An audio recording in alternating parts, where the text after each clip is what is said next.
Whatever it is that you use as your excuse to offer your vibration sets the tone for your point of attraction. Haven't you noticed that the worse it gets for a while until you come to your senses? And the better it gets until you fall back into your old habits? In other words, haven't you noticed that you can get on a run where you're feeling really good and things just get better and better and better, and then some old person shows up in your life or something happens and you get refocused, or you watch CNN, or you go to the movie on global warming and you have a sort of resistance relapse? So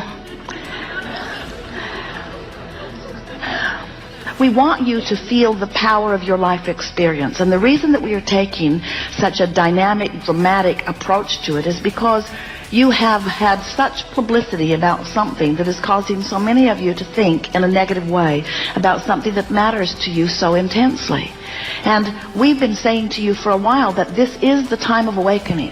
And what the time of awakening means is it's a time of greater contrast, which means it's a time of launching more rockets, which means it's a time of more answering, which means it's a time of more energy flowing, which means it's a time when, if you line up with the energy that is creating worlds and the energy that is a vibrational match to who you are, you thrive in enormous ways. And if you don't thrive in big ways.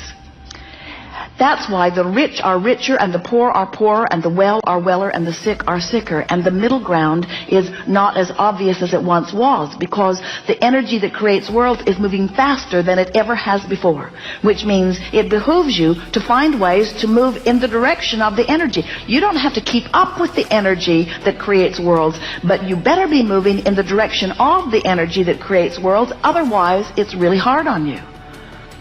It's like you're driving down the freeway and you collide with an automobile that's moving the same way that you are. It's not as devastating as if you collide with an automobile that's coming from the other direction.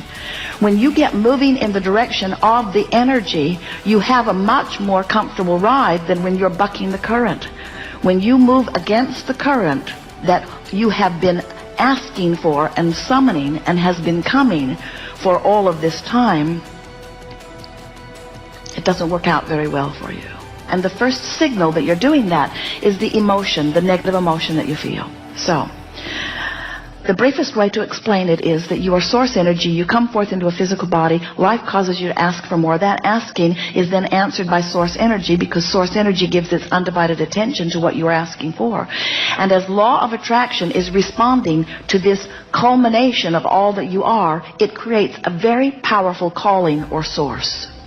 Do you acknowledge that law of attraction is a factor in your life experience?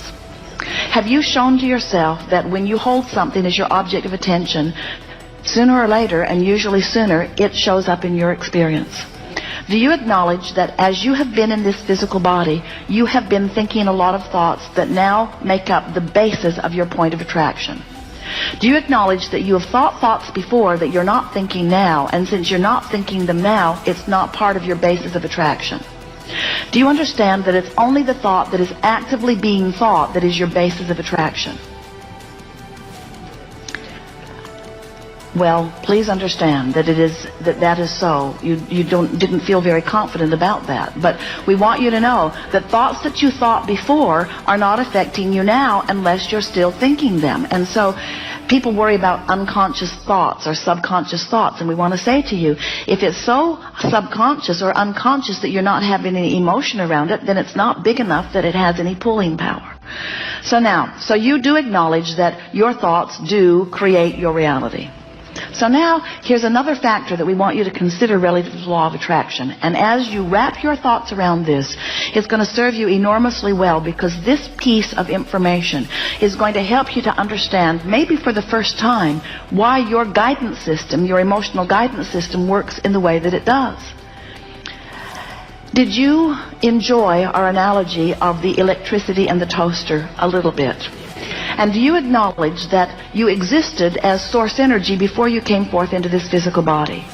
And do you accept that non-physical part of you still remains in non-physical? And would you like to join us in acknowledging that that is an eternal being there? Now, you can call it God, you can call it source energy, you can call it all that is. The name that you give it doesn't matter very much, but it is an eternal consciousness that is expanding and is pure positive energy. So this powerful energy, do you acknowledge that law of attraction responds to that energy in the same way that it responds to what's going on here where you are? And do you acknowledge that that must have been around way longer than you've been around here?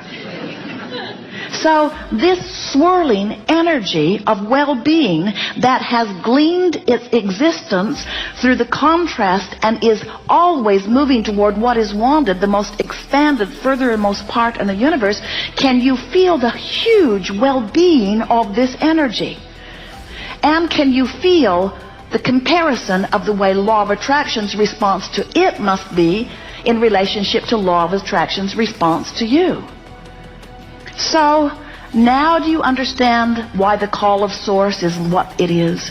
Now do you understand why there is a current that is calling you toward well-being? Now do you understand that no matter how much you beat the drum of what you do not want, when you croak, you're going to close that gap? Now do you understand why we are so confident about the well-being of all that is? So, here is this huge energy of well-being that law of attraction is responding to. And from your point of view in your physical body, what that means is when you feel the call of Source, it feels compelling and it feels elating. In other words, the call of Source in its purest form, when you are close enough in vibrational proximity to it to really feel it, feels like joy, it feels like passion, it feels like eagerness, it feels like love, it feels like appreciation, it feels like well-being, it feels like yipping and yahooing all the way down the canyon, it feels like cartwheels, it feels like sunshine and rainbows and lollipops, it feels like all of the things that you've ever associated with well-being, it feels like liquid love, it feels like joy, it is rapturous, it is orgasmic, it ripples through your body, it is ecstasy. That's what Source energy is and feels like. So, this you that is you, do you get this sense that as you are born here and you have exposure to experience and you give birth to rockets of desires, that the larger part of you expands because of what you've lived and then stands there with law of attraction responding to it, calling you toward it. And when you move in the direction of that calling, you feel so good. That's that impulse, that's that inspiration, that's feeling of, oh, I want to do that. That's that life-giving, life-calling, me being who I am. That's me in my human form keeping up with who I have become. That's the way you intended to live life. When you feel negative emotion, whether you call it frustration or overwhelmment, or something stronger like anger or rage or hate, or something stronger like disappointment or fear or depression, when you feel those negative emotions, what it always means is you're not letting yourself be you. You're focused upon some aspect of contrast, and you've done it for way more than 17 seconds, so that you've got an activation within you that is not letting you go with the flow. And what happens is, the thing about not going with the flow is that the flow doesn't say, oh, they're not coming, let's wait. The flow keeps going because law of attraction is responding to the larger part of you. Jerry and Esther went whitewater rafting, and the man who was guiding their boat said, friends, this is not Disneyland, we cannot turn this river off. In other words, we want to say the same thing to you. This is not Disneyland. This river cannot be turned off. You cannot turn off the result of all of the desire that you've lived in all of this time. This is Source energy summoning you. You must let yourself be who you are, and if you don't let yourself be who you are, you don't feel good. And it's not about somebody else saying you should be something, you need to be something. It's about life having called it through you and you not going. And when you don't go, it doesn't feel good. And when you do go, it feels oh so good. And do you know, you don't even have to go and receive the full manifestation of it. You just have to no longer not go. We see you. You take your boats down to the river. You've got your paddles in them. You put the boat in the water. And almost without exception, human dear hearts that you are, you turn your boat upstream and begin paddling very hard. And we say, why not turn and go with the flow? And you say, oh, that just seems lazy. We say, well, you could use a different word like natural. No, I choose lazy. It seems lazy. I don't want to be lazy. I want to be virtuous and hardworking. I want to earn my way. And all the other humans that amount to anything are paddling very hard upstream. We try here. We try hard. We try, we persevere, we are determined. We use our effort and our action to try to compensate for energy. You don't say that, but you try it. You do it. And we say, nothing that you want is upstream.